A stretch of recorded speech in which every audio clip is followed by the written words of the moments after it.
ఓం శాంతి. ETV live ప్రేక్షకులకు స్వాగతం. మానసా కార్యక్రమానికి సుస్వాగతం. ఈరోజు మనం తెలుసుకోబోయే టాపిక్ గతం. గతం అనగానే వెంటనే మనకి అందరికీ గుర్తుకొచ్చేస్తాయి గతంలో విషయాలన్నీ టక్టక కదా. అంటే గతంలో విషయాలు, గతం అనగానే 3 అక్షరాలు, కానీ అది కొద్దిమందిని ఎంతో బాధిస్తుంది, కొద్దిమందికి ఎంతో సంతోషాన్ని ఇస్తుంది, ఇంకొద్దిమంది దాని ద్వారా ఎన్నో నేర్చుకుంటారు. గతం అనగానే గడిచిపోయినది తలుచుకుంటూ జీవితాన్ని సున్నా చేసుకునేది కొద్దిమంది. గతం అనగానే గతం గురించి తెలుసుకొని 0 నుంచి హీరోగా మారే వారి జీవితం కొద్దిమందిది. మరి మనం గతం అనే దాంట్లో ఏ గతంలో ఉన్నామో మనల్ని మనం చూసుకోవాలి. మనం గతాన్ని తెలుసుకొని 0తో హీరో అయ్యేవారిగానే ఉండాలి. గతం తవ్వుతూ మన జీవితాన్ని ఎప్పుడు సున్నా చేసుకోవాలి. అంటే చాలామంది రోజు జీవితాలు ఏమవుతూ ఉన్నాయంటే గతంలో ఏవైతే జరిగిపోయినవో వాటిలో ట్రాజడీకి వెళ్ళిపోతూ ఉంటారు. అంటే గతంలో జరిగిపోయిన దానికోసం ప్రస్తుతంలో కూర్చొని దాని గురించే పదే ఆలోచించి ప్రెజెంట్ సంతోషమైన జీవితాన్ని కోల్పోతూ ఉంటారనమాట. మనం ఇలా గతాన్ని తవ్వుకుంటే ఏమవుతుంది అంటే ప్రెజెంట్ ఎంత సంతోషంగా జీవించాలో, ప్రెజెంట్లో ఎంత ఆనందాన్ని అనుభవించాలో అంత ఆనందాన్ని అనుభవించలేకపోతాం. అందుకని మనం గతం నుండి ఏదైతే తెలుసుకున్నామో దాని నుండి మన జీవితాన్ని పరివర్తన చేసుకోవాల్సి ఉంటుంది. అప్పుడు మన లైఫ్ ఉన్నతంగా అవుతుంది. చాలామంది ఏమంటారు అంటే మేము గతాన్ని మర్చిపోవాలి అనుకుంటున్నాం, కానీ గతం ఎంతకీ మా వల్ల మరవలేకపోతున్నాం. మేము ఎక్కడికి వెళ్ళినా, కూర్చుంటున్నా, నుంచుంటున్నా ఆ గతమే మమ్మల్ని వెంటాడుతుంది అని చాలామంది అంటూ ఉంటారు. అంటే ఇప్పుడు ఫర్ ఎగ్జాంపుల్ చూడండి, ఒక పెద్ద బిజినెస్ మ్యాన్ ఉన్నాడు అనుకోండి. ఆ పెద్ద బిజినెస్ మ్యాన్ని మీరు ఒకవేళ మార్నింగ్ ఏం టిఫిన్ చేశారు అని అడిగామనుకో, ఆ వ్యక్తి చాలాసేపు ఆలోచిస్తాడు, కానీ ఆ వ్యక్తి ఆ టిఫిన్ ఏంటో చెప్పలేడు. అదే నార్మల్ చిన్న పని చేసుకొని టైం పాస్ చేసే వాళ్ళ దగ్గరికి వెళ్ళాము, మీరు మార్నింగ్ టిఫిన్ ఏం చేశారని అడిగామనుకోండి, వెంటనే పలానా టిఫిన్ పలానా టేస్టీతో ఉంది, పలానా అని చెప్తారు. అంటే వాళ్ళు సాధారణంగా సమయాన్ని గడిపేస్తున్నారు కనుక వాళ్ళకి ఏంటి అంటే ముందు ఏం జరిగిందో అవన్నీ గుర్తేసుకునే టైం ఉంది. అందుకోసం వాటిలో టైం గడిపేస్తూ ఉన్నారు కనుక అవన్నీ గుర్తేసుకుని అవన్నీ చెప్తూ ఉంటారు. అదే బిజినెస్ పర్సన్కి ఏమవుతుంది అంటే తను తిన్నది ఏంటో కూడా చెప్పలేడు. అలాంటి పొజిషన్లో ఆ వ్యక్తి ఉంటాడు. అందుకని మార్నింగ్ టిఫిన్ ఏం అడిగాం, టిఫిన్ ఏం తిన్నాడో కూడా తెలియకుండానే తింటాడు. అంటే అంత బిజీ ఉంటాం. అలా మనము మన లైఫ్ షెడ్యూల్ని బిజీగా ఉంచుకున్నామనుకోండి, అంటే మంచి మాటలతోనో మంచి విషయాలతోనో లేకపోతే ఏదైనా వర్క్స్లోనో బిజీగా ఉంచుకున్నామనుకో, గతం వెనకాల వేలాడం, ఆ గతాన్ని పట్టుకొని ఉండం, ఆ గతాన్ని అక్కడికి ఆపేస్తాం, మన జీవితాన్ని ముందుకు సాగిస్తూ ఉంటాం. కానీ మనం ఏం చేస్తామంటే మన జీవితాన్ని సాధారణంగా జీవించి ఆ గతం తాలూకు విషయాలను తవ్వుతూ మన ప్రజెంట్ లైఫ్ని అంతా పోగొట్టుకుంటూ ఉంటాం. అలా మనం ఈ విషయం అంటే ఒక విషయం గుర్తుకొస్తుంది. మనం చిన్ననాటి రోజుల్లో సర్కస్కి వెళ్తూ ఉంటాం. ఆ సర్కస్కి వెళ్తుంటే ఆ సర్కస్లో ఏమవుతుంది అంటే ఫ్రంట్ నుంచి ఒక రాడ్ ఎదరికి సురుతా ఉంటాడు. ఒక సైడ్ నిలబడ్డ వ్యక్తి చాలా స్పీడ్గా వచ్చి ఆ 2 రాడ్లు పట్టుకుంటాడు. తర్వాత మళ్ళీ ఇంకో రాడ్ విసిరితే ఈ 2 చేతులు వదిలి చాలా స్పీడ్గా ఆ రాడ్ని పట్టుకుని వెళ్ళిపోతాడు. అలా వెనక వదిలేసుకుంటూ ముందుకు వెళ్తూ ఉంటాడు. అలా 2 అయ్యేసరికి మనందరికీ కామెడీ చేయడానికి ఒక జోకర్ వస్తాడు. జోకర్ వచ్చి ఏం చేస్తాడు, సేమ్ అతనిలాగే చేయడానికి ప్రయత్నం చేస్తాడు. కానీ ఆ వ్యక్తి ఏం చేస్తాడు, ఈ రాడ్ వదలగానే ఈ రాడ్ని పట్టుకోవాలి అంటే భయమేసి పట్టుకుందామని వదిలేద్దాం అనుకుంటాడు. వదిలేద్దాం అనుకుని మొత్తం 2 వదిలేస్తాడు. వదిలేస్తే ఏమవుతాడు, కింద పడిపోతాడు. అందరూ చాలా గట్టిగా నవ్వడం మొదలు పెడతారనమాట. అప్పుడు ఆ వ్యక్తి మళ్ళీ ఆగడు కదా, మళ్ళీ ఈ వ్యక్తి ఇలానే వెనక వదిలేస్తూ ఉంటాడు, ముందుకు వెళ్ళిపోతూ ఉంటాడు. మళ్ళీ కమెడియన్ ఏం చేస్తాడు, మళ్ళీ పైకెక్కుతాడు. పైకెక్కి మళ్ళీ జోకర్ మళ్ళీ రాడ్స్ పట్టుకుంటాడు. ఈసారి రాడ్ పట్టుకున్నప్పుడు ఏం చేస్తాడు, ఇది వదిలేస్తే నేను అది పట్టుకోకపోతే ఏమవుతుందో అని భయపడి 2 రాడ్లు పట్టుకుని మధ్యలో ఎలాడుతూ ఉంటాడు. అది చూసిన వాళ్ళందరికీ నవ్వు వస్తూ ఉంటుంది. అలా మనం కూడా ఏం చేస్తూ ఉంటామంటే ఈ రోజుల్లో మన లైఫ్లో దాన్ని కొంచెం సెకండ్లో 1 సెకండ్ స్పీడ్గా వదిలేసి దాన్ని 1 సెకండ్ స్పీడ్గా పట్టుకుంటే ఈ గతం వదిలేయచ్చు. కానీ మనం ఏం చేస్తున్నామంటే ఈరోజు జీవితంలో గతాన్ని పట్టుకొని వెళ్ళాడతాము, ముందుకు వెళ్ళాలి అనుకుంటాం. అనుకొని జోకర్ లాగా మధ్యలో వెళ్ళాడిపోతూ ఉంటాం అన్నమాట. అంటే కొద్ది సమయం గతం గుర్తు చేసుకుంటాం, మళ్ళీ కొద్ది సమయం ముందుకు వెళ్ళాలనుకుంటాం. కానీ మనం ఏదో చిన్న లోపల టెన్షన్ భయం పట్టుకొని ఈ గతాన్ని వదలలేకపోతూ ఉంటాం. కానీ మీరు ఒక్కసారి భగవంతుడి నామస్మరణలో ఉంటూ మీరు 1 సెకండ్ నేను ముందుకు వెళ్ళాలి అని స్పీడ్గా ముందుకు వెళ్ళి చూడండి. అప్పుడు ఆటోమేటిక్గానే మీ గతం అక్కడితో ఆగిపోతుంది అన్నమాట. గతం వదిలే డ్యూటీ ఎవరి దగ్గర ఉంది అంటే మన చేతిలో ఉంది, కానీ మనం వదలలేము అనమాట. మనం ఎప్పుడైతే ఆ గతాన్ని వదిలేస్తామో మన లైఫ్ ఎప్పటికీ ముందుకు హాయిగా సాగుతూ వెళ్తుంది అనమాట. అందుకని ఈరోజు ఈ సెకండ్ నుంచి మనం ఏం చేయాలంటే గతంలో ఏవైతే జరిగిపోయినాయో వాటినే తలుచుకుంటూ లేని దుఃఖాన్ని అశాంతిని తెచ్చుకోవాలి. చాలామందికి ఏమవుతుంది అంటే గతం అంటే దుఃఖమే ఉందా అంటే దుఃఖమే లేదు. గతంలో చాలా సుఖమైన రోజులు కూడా జరుగుతాయి, చాలా ఆనందమైన జీవితాలు కూడా జరుగుతాయి. కానీ గతంలో ఏదో ఒక్కసారి 1 సెకండ్ దుఃఖం యొక్క అనుభూతి కలుగుతుంది. మిగతా సమయం అంతా సంతోషంగా గడిచిన క్షణాలే ఉంటాయి. కానీ మనకు అలవాటు అయిపోయింది మన జీవితంలో చేసే చిన్న పొరపాటు పని ఏంటంటే ఎన్ని క్షణాలు సంతోషంగా గడిచాయో వాటన్నిటిని వదిలేస్తాం. ఏ క్షణం దుఃఖం పడ్డామో ఆ దుఃఖపడ్డ క్షణం కోసమే ఆలోచిస్తూ మనం సంతోషాన్ని మొత్తం కోల్పోతున్నాం. అదే ఆ క్షణం ఏదైతే దుఃఖం కలిగిందో ఆ క్షణం అసలు జరగలేదే అనుకోండి, మనసులో జరిగిన సంతోష క్షణాలు గుర్తు తెచ్చుకోండి, ఆ దుఃఖ క్షణాలు పొరపాటును కూడా గుర్తురావు, మర్చిపోతాం. ఎందుకని దుఃఖం యొక్క క్షణాలు గుర్తు తెచ్చుకోవాలి, జరిగిపోయిన సుఖం యొక్క క్షణాలు ఎందుకు గుర్తు తెచ్చుకోకూడదు, వాటి నుండి ఎందుకు సంతోషాన్ని అనుభవం చేసుకోకూడదు? తప్పకుండా మనం గతంలో జరిగిన సంతోషాన్ని అనుభవం చేసుకోవాలి తప్ప గతంలో మనకి దుఃఖాన్ని కలిగించిన విషయాలను ఈరోజు జ్ఞాపకం చేసుకోవద్దు. చాలామంది ఏమవుతూ ఉంటారంటే గతం ఏదైతే జరిగిపోయిందో దాన్నే తలుచుకొని దుఃఖానికి లోనవుతారు. కానీ కొద్దిమంది ఎవరైతే గొప్ప వ్యక్తులు ఉంటారో వాళ్ళు ఏం చేస్తారు అంటే గతంలో ఏదైతే జరిగిందో దేని వల్ల జరిగింది, గతంలో ఏదైనా జరిగింది దుఃఖం ఎక్కువ కలిగింది, దేనివల్ల దుఃఖం కలిగింది అనే విషయాన్ని తెలుసుకుంటారు. ఆ తెలుసుకొని దాన్ని మార్చుకుంటారు. ఆ మార్చుకున్న వాళ్ళు ఏమవుతారు అంటే సంతోషంగా జీవితాన్ని గడపగలుగుతారు. మనం గతంలో మన మిస్టేక్ ఏముందో మనం తెలుసుకుంటే దాన్ని మళ్ళీ రిపీట్ చేయకుండా ఉంటే మన జీవితం హీరోగా మారుతుంది అనమాట. ఒక సోమయ్య రామయ్య 2 వ్యక్తులు ఉంటారు. రామయ్య సోమయ్య 2 వ్యక్తులకి కూడా 2 వ్యక్తుల్లో సోమయ్యకి ధనం అంటే చాలా ఇష్టం. అందుకని తను చాలా ధనాన్ని సంపాదించాడు. అలానే రామయ్య కూడా సాధారణంగా తను ఎంతవరకు సంపాదించగలడో అంతవరకు ధనాన్ని సంపాదించాడు. కానీ సోమయ్య ధనం ఏదైతే సంపాదించాడో రామయ్య సంపాదించారో ఒక్కసారిగా ఒక్కరోజు ఆ ఊర్లో గజ దొంగలు పడతారు. ఆ గజ దొంగలు పడిన కారణంగా రామయ్య సోమయ్య ధనాన్ని అంతా ఎత్తుకెళ్ళిపోతారు. ధనం ఎత్తుకెళ్ళిపోయిన కారణంగా ఇద్దరు చాలా బాధల్లో ఉంటారు. కానీ రామయ్య చాలా త్వరగా మనసులో ఇలా అనుకుంటాడు, ఏమని అంటే ఆధ్యాత్మిక భావాలు గల వ్యక్తి కనుక నాదంటూ ఏదైతే ఉందో అది నాతోనే ఉంటుంది, నాది కాంది ఎప్పటికైనా పోవాల్సింది, ఇప్పుడు కాకపోతే ఎప్పటికొకప్పుడు పోతుంది అని అనుకొని దాన్ని అక్కడితో వదిలేసి మళ్ళీ ఏముంది ఇది నేను సాధారణంగా జీవిస్తూ అలా సంపాదించుకున్నా, పోన్లే నాది నేను కాకపోతే ఆ వ్యక్తి తింటున్నాడులే అని తను చాలా సంతోషంగా తీసుకొని అంటే చాలా పాజిటివ్ భావంతో తీసుకొని తన జీవితాన్ని కొనసాగిస్తూ ఉంటాడు. అంటే మళ్ళీ యథావిధిగా తన మొత్తం అన్నీ ఏవైతే ఉన్నాయో వస్తువులన్నీ తెచ్చుకుంటాడు.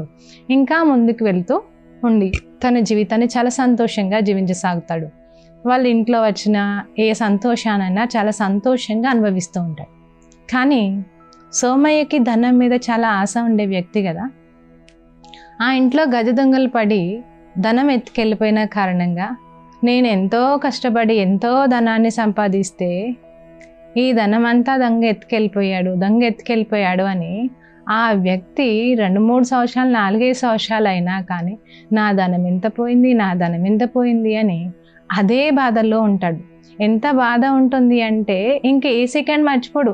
లేస్తుంటే, కూర్చుంటే, నుంచుంటే, తాగుతుంటే, ఏం చేస్తున్నా నా ధనం ఎంత పోయింది. ఇదే బాధల్లో మునిగిపోతూ ఉంటాడు. వాళ్ళ కొడుకుకి ఒక సూపర్ స్టేట్లో ఫస్ట్ ర్యాంక్ వస్తుంది. ఆ సంతోషాన్ని కూడా ఆ సోమయ్య అనుభవం చేయలేకపోతాడనమాట. అలా తన కూతురు కూడా చాలా మంచి పొజిషన్ పొందుతుంది, మంచి జాబ్ హోల్డర్ అవుతుంది. కానీ ఆ ఆనందాన్ని కూడా అతను అనుభవించలేకపోతాడు. కారణం ఏంటి అంటే తను గతంలో ఉండిపోయాడు. ఆ గతంలో ఉండిపోయిన కారణంగా తనకు అప్పుడు వచ్చేటువంటి సుఖాన్ని కానీ సంతోషాన్ని కానీ అనుభవించలేకపోతూ ఉండేవాడు అనమాట. అలా తన జీవితాన్ని దుఃఖానికి లోన్ చేసుకుంటూ ఉన్నాడు. అయితే తర్వాత కొన్ని రోజులకి ఆ వ్యక్తిని ఎలాగైనా సెట్ చేయాలి అని ఆ వ్యక్తిని రామయ్య దగ్గరికి తీసుకురావడం జరుగుతుంది. రామయ్య చెప్తాడు, నా ధనం పోయినా నాది ఎంతవరకు ఉంటుందో అంతవరకే ఉంటుందని అనుకున్నాను, తర్వాత నేను ఎంత సంపాదించా, నా లైఫ్ ఎంత బాగుంది అని చెప్తాను. అప్పుడు సోమయ్య ఒక్క సెకండ్ ఆలోచించడం మొదలు పెడతాడు. ఏమని అంటే, నేనేంటి గతంలో ఎంతలా మునిగిపోయి నా సంతోష జీవితాన్ని ఎంత పోగొట్టుకున్నానా అని. అప్పుడు వాళ్ళ పిల్లలు చెప్పిన మాటలు ఎక్కడం మొదలవుతాయి. అలా తను ఎదురుగా ఉన్న లైఫ్ని చూసిన తర్వాత గతాన్ని తలుచుకుని బాధపడ్డం ఆపి, గతం ఏదైతే అయిపోయిందని పులి స్టాప్ పెట్టి తన జీవితాన్ని ముందుకు నెక్స్ట్ నుంచి సాగించడం మొదలుపెట్టాడు. అప్పుడు నుంచి తన ఆరోగ్యం సెట్ అయి తన జీవితం కూడా సంతోషంగా సాగడం మొదలైంది. అలా మన జీవితంలో కూడా మనం రామయ్య సోమయ్య అని జస్ట్ అనుకున్నాము.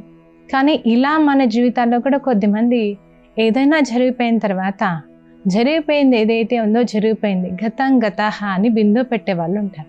ఎవరైతే అలా బిందువు పెట్టుకొని వెళ్ళిపోతున్నారో వాళ్ళ జీవితాలు చాలా సంతోషంగా ఆనందంగా వెళ్తున్నాయి. ఎవరైతే గతంలో ఏదైనా ఇన్సిడెంట్ జరిగితే ఆ ఇన్సిడెంట్ దగ్గర ఆగిపోయిన వాళ్ళ జీవితాలు అక్కడితోనే ఎండ్ అయిపోతున్నాయి. వాళ్ళ జీవితం ముందుకు వెళ్ళట్లేదు, సంతోషాన్ని దూరం చేసుకుంటూ ఉంటున్నారు. అందుకని మనం ఈ సెకండ్ నుండి ఏం చేయాలి అంటే, గతంలో ఏదైతే జరిగిపోయిందో దాని గురించి తలుచుకుంటూ మనం ప్రజెంట్ జీవితంలో ఉండే ఆనందాన్ని, చిన్న చిన్న సంతోషాల్ని పోగొట్టుకోకూడదన్నమాట. అలా మనం గతాన్ని ఏ రోజైతే జరిగిపోయిన దానికోసం చింతించమో ఆ సెకండ్ నుంచి మన లైఫ్ సంతోషంగా వెళ్ళిపోతూ ఉంటుంది. అతను గతంలో జరిగిన దాన్ని సంతోషంగా తీసుకున్న కారణంగా తన లైఫ్ సంతోషంగా వెళ్ళిపోయింది. తిను కొన్ని క్షణాలు, కొన్ని రోజులు చాలా దుఃఖాన్ని అనుభవించాల్సి వచ్చింది. అలా మనం ఈరోజు గతం అని ఏదైతే చెప్తున్నామో ఆ గతం దేని నుండి మొదలైంది అని ఆలోచిస్తే ప్రజెంట్ నుంచే మొదలవుతుంది. ఈరోజు మనం ప్రజెంట్ ఏదైతే పని చేస్తున్నామో ఆ ప్రజెంట్ చేసే పనే రేపు గతంగా మారుతుంది, అంతే కదా. అందుకని మనం ఈరోజు ప్రజెంట్ ఏదైతే పని చేస్తున్నామో అది గతంగా మారే టైంకి మన లైఫ్ చాలా బాగుండాలి. అంటే మన లైఫ్ గతంలో ఇంత బాగున్నాం, ఇంత మంచిగా ఉన్నామని చెప్పుకునేలా ఉండాలి. అంటే ప్రజెంట్ మనం ఎలా జీవించాలి అంటే చాలా ఉన్నతమైన జీవితాన్ని జీవించాలి. మనం ప్రజెంట్లో ప్రజెంట్లో మనం మంచి అలవాట్లతో, మంచి గుణాలతో, సత్కర్మలతో జీవించామనుకోండి, మనం వెనక్కి చూసుకుంటే మన గతం కూడా ఎలా ఉంటుంది, మనం గతం గురించి ఆలోచిస్తే కూడా మనకి ఎలా ఉంటుంది, నా జీవితం సత్కర్మలతో ఉంది, నా జీవితం ఆనందమయ జీవితం ఉంది, అలా అనిపిస్తుంది అనమాట. అందుకని మనం ప్రజెంట్ను కూడా ఏ సెకండు వేస్ట్ చేసుకోవద్దు. మనం ప్రజెంట్లో ఒక్క సెకండ్ వేస్ట్ చేసుకున్నా దానికి మనం చాలా ఫీల్ అవుతాం. దానికి గుర్తుగానే ఈరోజు చూడండి, స్కూల్లో పిల్లలు ఉంటారు, 35 మార్క్స్ పాస్ మార్క్స్, కానీ 34 మార్క్స్తో ఫెయిల్ అవుతూ ఉంటారు. కానీ అప్పుడు ఎప్పుడైతే ఫెయిల్ అయ్యారో అది ఫెయిల్ అయిన తర్వాత కొన్ని రోజులు గతంగా బాధపడుతూ ఉంటాం. ఆ గతంగా బాధపడకుండా ఉండాలి అంటే ప్రజెంట్ మనం టైం ఏదైతే ఉందో ఆ ప్రజెంట్ టైంలో మనం బాగా చదువుకొని మంచి మార్క్స్ తెచ్చుకోవాలని ఎప్పుడైతే పిల్లలు మంచిగా చదవటం మొదలు పెడతారో అప్పుడు ఆ మంచిగా చదువుకోవడం వల్ల తప్పకుండా ఫ్యూచర్లో ఏమవుతుంది, మంచి మార్క్స్ వస్తాయి. ఫ్యూచర్లో మంచి మార్క్స్ వచ్చినప్పుడు ఆ సంతోషాన్ని అనుభవించగలుగుతారు. వాళ్ళు గతం చూసుకుంటే కూడా సంతోషంగానే ఉంటుంది. కొన్ని రోజులు పోయాక నాకు బోర్డులో ఎన్ని మార్క్స్ వచ్చాయని చెప్పుకుంటా సంతోషంగా ఉండగలుగుతాం. అందుకని మనం ఏం చేయాలంటే మన ప్రజెంట్ లైఫ్ ఏదైతే ఉందో ఆ ప్రజెంట్ లైఫ్ ద్వారా ఫ్యూచర్ తయారవుతుంది కనుక ప్రజెంట్ లైఫ్ కూడా మనం చాలా ఉన్నతంగా ఉంచుకోవాలి. ఆ ఫ్యూచర్ కాస్త మళ్ళీ కొన్ని రోజులు పోతే మనకు అది గతం కూడా అవుతుంది. అందుకని మన ఫ్యూచర్ బాగుండాలి అంటే మనం ఏం చేయాలి అంటే ఫ్యూచర్ బాగుండాలి, గతం బాగుండాలి అన్నా కూడా ప్రజెంట్ లైఫ్లో మనం చాలా పాజిటివ్గా ఉండాలి, చాలా మంచి క్వాలిటీస్తో ఉండాలి. మనం సమయాన్ని వేస్ట్ చేయొద్దు. అలానే మన ఆలోచనలు చాలా శ్రేష్టంగా ఉన్నతంగా ఉంచుకోవాలి. ఎప్పుడైతే ప్రజెంట్ మంచిగా ఉంటుందో భవిష్యత్తు కూడా ఎంతో మంచిగా ఉంటుంది. అలానే మన గతం కూడా తలుచుకుంటే చాలా బాగుంటుంది. అందుకని చూడండి, ఈ రోజుకి ఎవరైనా పూర్వీకులు ఉన్నారనుకోండి, ఆ పూర్వీకుల కోసం చాలా గొప్పగా చెప్తారు. మా పూర్వీకులు ఎంత గొప్పవాళ్ళు, అంత గొప్పవాళ్ళు అని చెప్పుకుంటారు. అంటే వాళ్ళు ఏవైతే ముందు మంచి మంచి పనులు చేశారో ఆ గొప్ప కార్యాల వల్ల ఈ రోజుకి అందరూ చాలా గొప్పగా చెప్పుకుంటారు. అలా మన గతం కూడా ఎలా ఉండాలి అంటే ఎదుట వాళ్ళు చెప్పుకునేలాగా ఉండాలి. గతమే మాట, కానీ ఆ గతం కూడా ఎలా ఉంది అంటే అనేకులకి చెప్పుకునే చరిత్రవంతంగా ఉంది. అలా మన జీవితంలో మన గతాన్ని ఎలా మార్చుకోవాలి అంటే చరిత్రవంతమైనటువంటి గతంగా మార్చుకోవాల్సి ఉంటుందన్నమాట. అదే మనం గతంలో ఏదైతే జరిగిపోయిందో బాధ, ఆ బాధను తలుచుకుంటూ ఉన్నట్లయితే మనం ఇలా చరిత్రవంతమైన జీవితాన్ని ఎప్పటికీ తయారు చేసుకోలేకపోతాం. అందుకని ఈరోజు ఈ సెకండ్ నుంచి మనం ఏం చేయాలి అంటే నా గతం చరిత్రవంతంగా ఉండాలి, అందుకోసం నేను ఎలాంటి పనులు చేయాలి అని ఆలోచించాలి. ఎప్పుడైతే మనం అలాంటి ఆలోచనతో చేస్తామో మనం చేసే ప్రతి పని మీద అటెన్షన్ ఉంటుంది. ఎప్పుడైతే ప్రతి పని పైన అటెన్షన్ ఉంటుందో అప్పుడు మనము ప్రతి పని యాక్యురేట్గా చేయగలుగుతాం. ఎంత యాక్యురేట్గా చేయగలుగుతామో అది మనల్ని చూసి అనేక మందికి చేయాలన్న థాట్ కూడా కలుగుతుంది అన్నమాట. అందుకని మనం గతాన్ని చరిత్రవంతంగా చేసుకోవడానికి తప్పకుండా ప్రయత్నం చేయాల్సి ఉంటుంది. ఇంకొద్ది మందికి ఏమవుతుంది అంటే గతంలో ఎవరైనా ఏమైనా మనల్ని అన్నారనుకోండి, మనం ఏం చేస్తామంటే ఎదుట ఆ వ్యక్తి మన ముందుకు వచ్చిన వెంటనే ఆ గతంలో ఆ వ్యక్తి ఏమన్నాడో దాని గురించే ఎక్కువగా ఆలోచించే అలవాటు ఉంటుంది. దానివల్ల మనం ఎప్పటికీ వాళ్ళని అలాగే చూడగలుగుతాం. కానీ మీరు ఒక్కసారి గతాన్ని మీ చేతులతో ఎరేజ్ చేసి చూడండి, ఇది మళ్ళీ మొదలవుతుంది, ఈ రోజు నుండే మొదలు, నాకు ఆ వ్యక్తి అసలు ఇంతకు ముందు తెలియదు, ఇప్పుడే నాకు ఆ వ్యక్తి తెలుసు అని చూడడం మొదలు పెట్టండి. అప్పుడు మీరు సంతోషంగా చూడగలుగుతారు.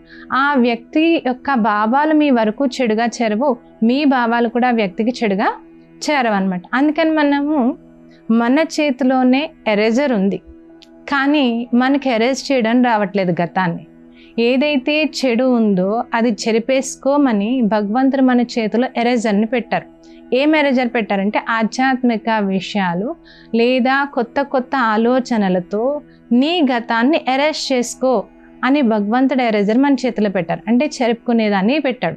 కానీ మనం ఏం చేస్తున్నాము అంటే ఆ గతాన్ని ఎరేజ్ చేయడానికి బదులుగా ఆ గతాన్ని అది చిన్నగానే జరుగుతుంది, దానికి ఇంకా పెన్సిల్ పెట్టి ఇంకా ఇంకా ఇంకా ఇంకా ఇంకా ఇంకా గీసి మొత్తం జీవిత కాలం అంతా గతంతోనే గడిపిస్తూ ఉంటున్నాం. కానీ ఒక్కసారి గతాన్ని చెడిపేసి చూడండి, మనకి సమయం చాలా మిగులుతుంది. ఎంత సమయం మిగిలితే మనం అంత సమయాన్ని మనం సద్వినియోగం చేసుకోగలుగుతాం. అప్పుడు మన లైఫ్ అంత సంతోషంగా ముందుకు వెళ్ళగలుగుతుంది అనమాట.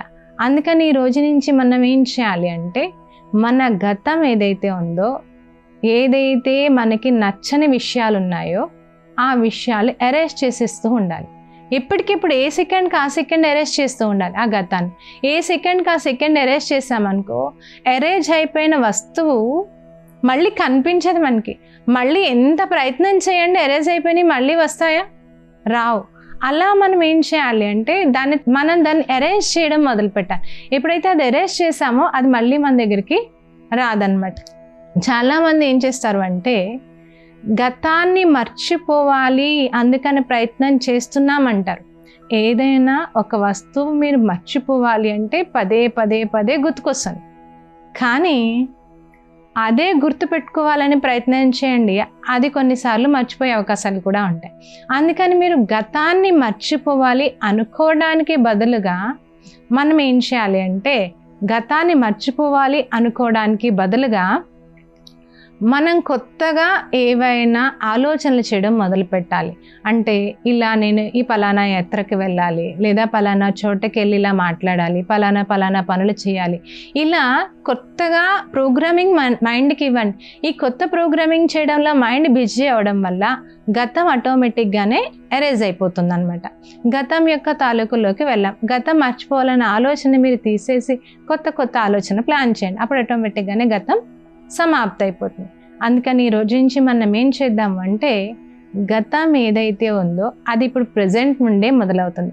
అందుకని మనం ప్రజెంట్ చాలా ఉన్నతమైన జీవితాన్ని జీవిస్తూ మన జీవితాన్ని గతంలో అందరూ గతంలో ఇలా ఉండేవారు, ఎంత గొప్ప వాళ్ళని చెప్పుకునేలాగా జీవించాల్సి ఉంటుంది. అందుకే ప్రజెంట్ ఇలా ఉంచాలి. అలా గతంలో ఏవైతే జరిగిపోయినాయో వాటిని తలుచుకుంటూ ప్రజెంట్ జీవితాన్ని పాడు చేసుకోవద్దు. ఈ రోజు నుంచి మనం గతం ఏదైతే జరిగిందో దుఃఖాన్ని, అశాంతి కలిగించే ఉన్నాయి వాటన్నిటికీ బిందువు పెట్టేసి వాటన్నిటిని ఎరేజ్ చేసేసి మన జీవితాన్ని ఎవ్రీ సెకండ్ సంతోషంగా జీవిస్తూ అనేక మందికి జీవితాన్ని ఆదర్శవంతమైన జీవితంగా జీవించాలి. మనం ఈరోజు గతం గురించి తెలుసుకున్నాం. మరికొన్ని కొత్త విషయాలతో మళ్ళీ కలుద్దాం. అంతవరకు సెలవు.